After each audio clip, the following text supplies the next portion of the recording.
Halo, selamat siang. Assalamualaikum warahmatullahi wabarakatuh. Ibu-ibu yang cantik. Waalaikumsalam. Ya, Selamat siang. kita sudah ada pada hari ke-9. Kita akan memaparkan materi. Untuk itu saya persilakan dari ibu-ibu yang cantik yang bersedia untuk menjadi moderator, silakan. Oke, baik Ibu. Terima kasih atas waktunya. Pertama-tama, Assalamualaikum warahmatullahi wabarakatuh. Selamat siang. Ya, sebelum kita memulai materi, marilah kita membaca doa terlebih dahulu. Doa akan dibawakan oleh Ibu Jasmi. Ibu Jasmi, saya persilahkan. Oke, Assalamualaikum warahmatullahi wabarakatuh. Untuk mulai kegiatan kita, mari kita berdoa menurut keyakinan kita masing-masing. Doa dimulai.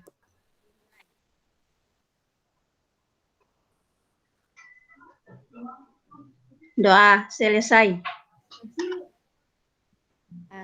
Terima kasih Ibu Jasmi.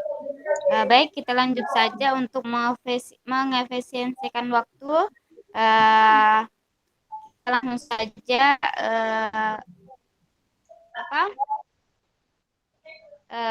Ibu Dian mempresentasikan hasil materi dari Ibu Dian, yaitu bullying. Saya persilahkan Ibu Dian untuk mempresentasikannya.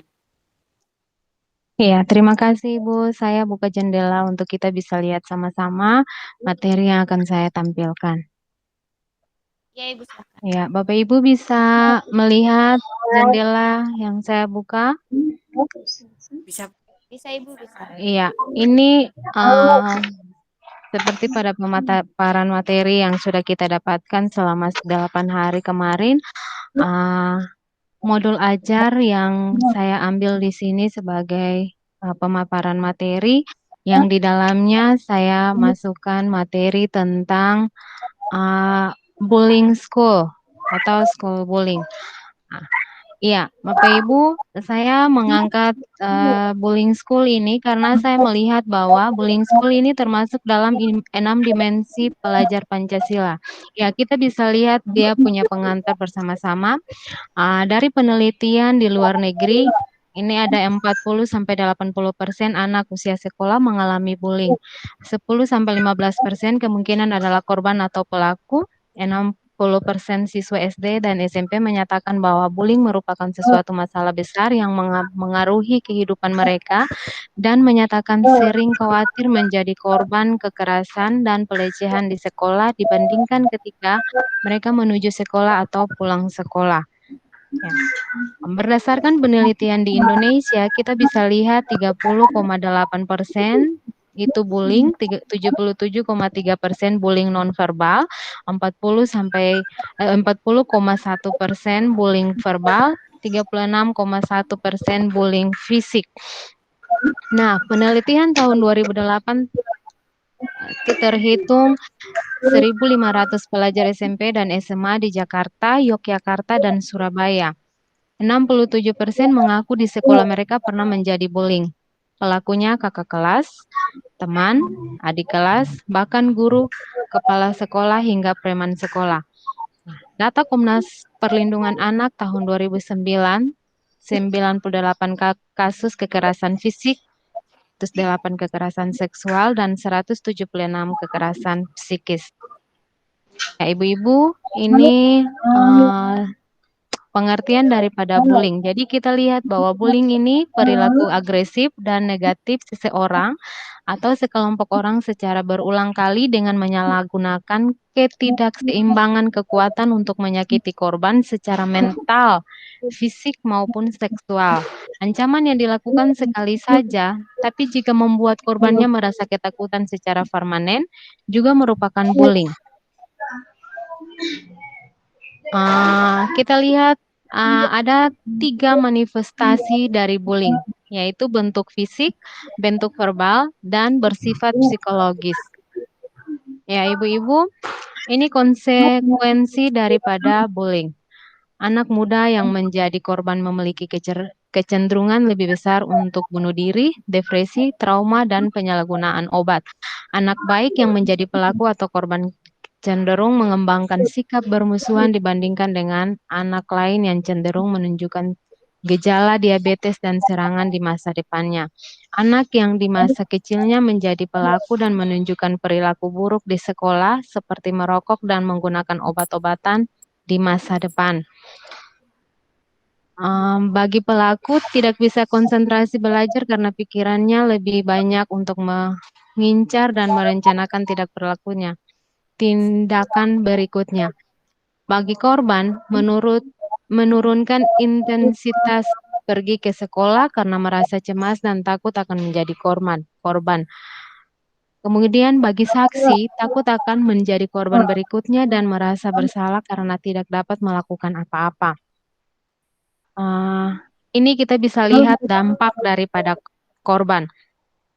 Merasa menderita, mogok atau malas datang ke sekolah, kehilangan kepercayaan dan konsep diri, menyalahkan diri sendiri atas kejadian bullying yang sudah terjadi, kehilangan konsentrasi belajar, menunjukkan gejala stres, membahayakan kehidupan mereka sampai mengarah pada kematian.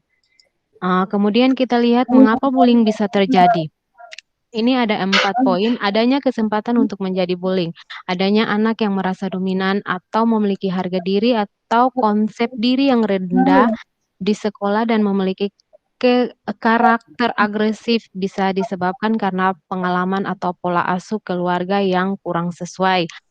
Minimnya pengawasan dan rendahnya kepedulian sekolah terhadap perilaku siswa-siswinya. Lingkungan sekolah yang mendukung tumbuh suburnya premanisme di sekolah, misalnya geng atau kelompok yang tidak terorganisir dan tidak mempunyai tujuan yang jelas. Ini adalah karakteristik perilaku bullying. Ibu-ibu bisa lihat pada gambar di pojok ini, agresif terhadap orang lain termasuk guru dan orang tua, secara fisik lebih kuat, secara sosial dominan dan berusaha untuk menguasai orang lain, memiliki pandangan positif terhadap agresivitas, memiliki masalah dalam mentaati peraturan, hanya peduli dengan keinginannya sendiri, sulit melihat sesuatu dari sudut pandang orang lain. Menunjukkan sedikit empati, secara emosional mudah marah dan tersinggung, perilakunya tidak bertanggung jawab. Jadi semuanya itu dilakukannya sendiri, mencari perhatian, pola perilakunya impulsif, agresif, intimidatif, dan suka memukul. Ini penyebab daripada melakukan bullying. Mendorong rasa percaya diri dengan menganggap orang lain tidak ada artinya, adanya perasaan memiliki kekuatan atau kendali, ekspresi dari kekecewaan karena terjadi korban pelecehan, kemarahan, sakit hati, dan balas dendam.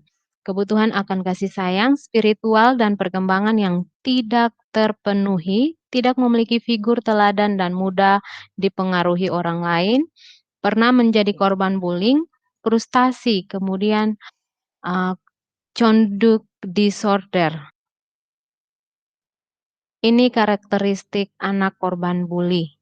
Secara fisik kurus atau terlalu gemuk, pendiam, memiliki kelainan fisik, memiliki budaya atau agama yang berbeda, memiliki perbedaan selera, salah atau tidak mengikuti tren, lemah dalam konsep diri dan tidak memiliki kekuatan untuk membela diri, provokatif, sering memancing amarah. Ciri-ciri anak yang menjadi korban bully. Kita bisa lihat ciri-ciri. Ciri-ciri daripada anak yang menjadi korban bully, yang pertama menjadi lebih mudah dan sering menangis, menjadi lebih sering menyendiri dan menarik diri dari pertemanan, menghindar dari sekolah dengan berbagai alasan, menunjukkan gestur cemas, takut dan terancam, menjadi merasa lebih nyaman dan lekat dengan orang yang lebih dewasa atau orang tuanya, menjadi lebih agresif dan sering mencari-cari masalah. Kemudian intervensi bullying bagi sekolah, membutuhkan kerjasama antar manajemen sekolah, guru siswa, orang tua dan karyawan, penunjang sekolah untuk mengembangkan strategi, kebijakan dan program yang efektif untuk mengasang kesuksesan dan rasa aman bagi semua siswa. Dalam Undang-Undang Nomor 23 Tahun 2002 Pasal 54 kita bisa lihat bersama anak di dalam dan di lingkungan sekolah wajib dilindungi dari tindakan kekerasan yang dilakukan oleh guru, pengelolaan sekolah atau teman-temannya di dalam sekolah yang bersangkutan atau lembaga pendidikan lainnya.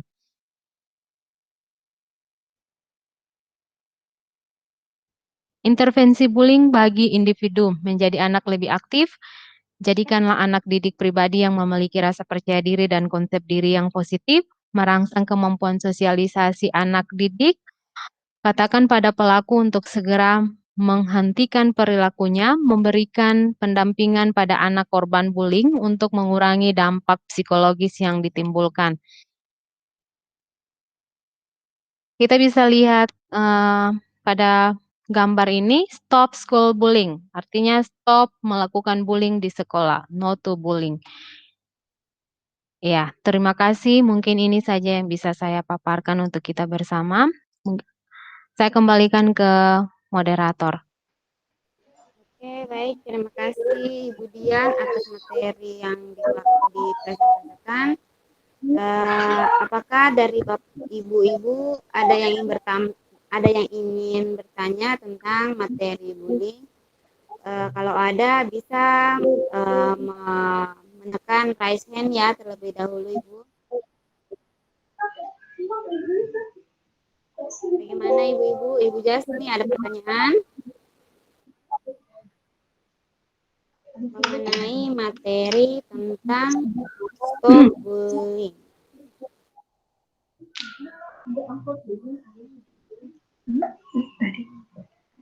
Tidak ada. Tidak ada?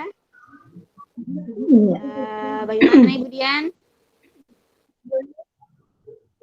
Kalau tidak ada, Bapak Ibu, berarti materi ini jelas ya. Ibu-ibu sekalian, materi ini jelas untuk kita ya. Ya, jadi kalau bisa kita bisa melihat kondisi anak yang terjadi bullying. Kita bisa saya sudah tampilkan itu, ada bullying secara kelompok, ada bullying secara individu. Jadi nanti kita lihat saja di sekolah kita bagaimana.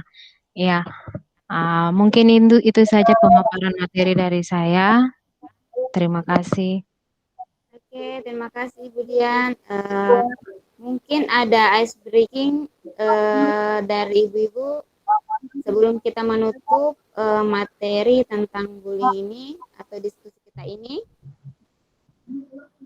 supaya kita bisa merespres sedikit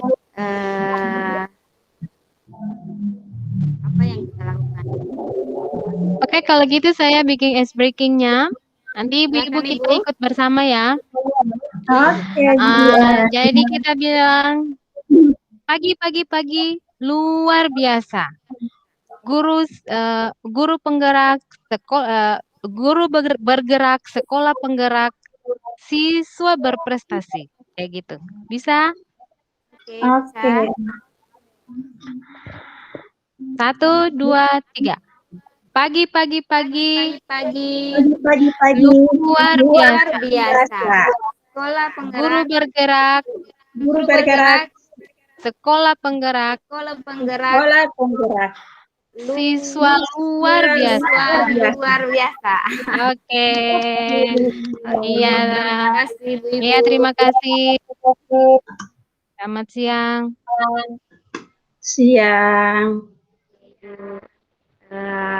Saya persilahkan untuk terima kasih atas waktunya untuk ibu-ibu sekalian, Ibu Jasmi, Ibu Dian. Saya persilahkan ibu-ibu untuk meninggalkan pelajaran. Terima kasih. Assalamualaikum warahmatullahi wabarakatuh. Waalaikumsalam warahmatullahi wabarakatuh. Oke.